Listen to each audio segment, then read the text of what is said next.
نہج البلاغہ خطبہ نمبر 16۔ جب مدینہ میں آپ کی بیعت ہوئی تو آپ علیہ السلام نے فرمایا، میں اپنے قول کا ذمہ دار اور اس کی صحت کا ضامن ہوں۔ جس شخص کو اس کے دیدہ عبرت نے گزشتہ عقوبتیں واضح طور سے دکھا دی ہوں، اسے تقویٰ شبہات میں اندھا دھند کودنے سے روک لیتا ہے۔ تمہیں جاننا چاہیے کہ تمہارے لیے وہی ابتلاءات پھر پلٹ آئے جو رسول صلی اللہ علیہ وآلہ وسلم کی بعثت کے وقت تھے۔ اس ذات کی قسم جس نے رسول کو حق و صداقت کے ساتھ بھیجا، تم بری طرح تہ و بالا کیے جاؤ گے اور اس طرح چانٹے جاؤ گے جس طرح چلنی سے کسی چیز کو چانا جاتا ہے، اور اس طرح خلط ملط کیے جاؤ گے جس طرح چمچے سے ہنڈیاں، یہاں تک کہ تمہارے ادنا اعلیٰ اور اعلیٰ ادنا ہو جائیں۔ جو پیچھے تھے آگے بڑھ جائیں گے، اور جو ہمیشہ آگے رہتے تھے پیچھے چلے جائیں گے۔ خدا کی قسم میں نے کوئی بات پردے میں نہیں رکھی، نہ کبھی کذب بیانی سے کام لیا۔ مجھے اس مقام اور اس دن کی پہلے ہی خبر دی جا چکی ہے۔ معلوم ہونا چاہیے کہ گناہ ان سرکش گھوڑوں کی مانند ہے جن پر ان کے سواروں کو سوار کر دیا ہو، اور بھاگیں بھی ان کی اتار دی گئی ہوں، اور وہ لے جا کر انہیں دوزخ میں پھاند پڑیں۔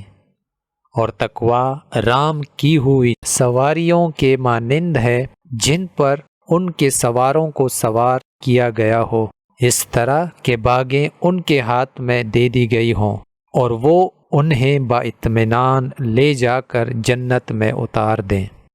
ایک حق ہوتا ہے، اور اگر حق کم ہو گیا ہے تو بسا اوقات ایسا ہوا ہے، اور بہت ممکن ہے کہ وہ اس کے بعد باطل پر چھا جائے۔ اگرچہ ایسا کم ہی ہوتا ہے کہ کوئی چیز پیچھے ہٹ کر آگے بڑھے۔ علامہ سعید رضی فرماتے ہیں کہ اس مختصر سے کلام میں واقعی خوبیوں کے اتنے مقام ہیں کہ احساس خوبی کا اس کے تمام گوشوں کو پا نہیں سکتا، اور اس کلام سے حیرت و استعجاب کا حصہ پسندیدگی کے مقدار سے زیادہ ہوتا ہے۔ اس حالت کے باوجود جو ہم نے بیان کی ہے، اس میں فصاحت کے اتنے بے شمار پہلو ہیں کہ جن کے بیان کرنے کا یارہ نہیں۔ نہ کوئی انسان اس کی عمیق گہرائیوں تک پہنچ سکتا ہے۔ میری اس بات کو وہی جان سکتا ہے جس نے اس فن کا پورا پورا حق ادا کیا ہو، اور اس کے رگ و ریشہ سے واقف ہو، اور جاننے والوں کے سوا کوئی ان کو نہیں سمجھ سکتا۔ اس خطبے کا ایک حصہ یہ بھی ہے، جس کے پیش نظر دوزخ و جنت ہو، اس کی نظر کسی اور طرف نہیں اٹھ سکتی۔ جو تیز قدم دوڑنے والا ہے وہ نجات یافتہ ہے، اور جو طلبگار ہو مگر سست رفتار، اسے بھی توقع ہو سکتی ہے، مگر جو ارادہ کوتاہ کرنے والا ہو اسے تو دوزخ ہی میں گرنا ہے۔ دائیں بائیں گمراہی کی راہیں ہیں، اور درمیانی راستہ ہی صراط مستقیم ہے۔ اس راستے پر اللہ کی ہمیشہ رہنے والی کتاب اور نبوت کے آثار ہیں۔ اسی سے شریعت کا نفاذ و اجرا ہوا، اور اسی کی طرف آخرت کا بازگشت ہے۔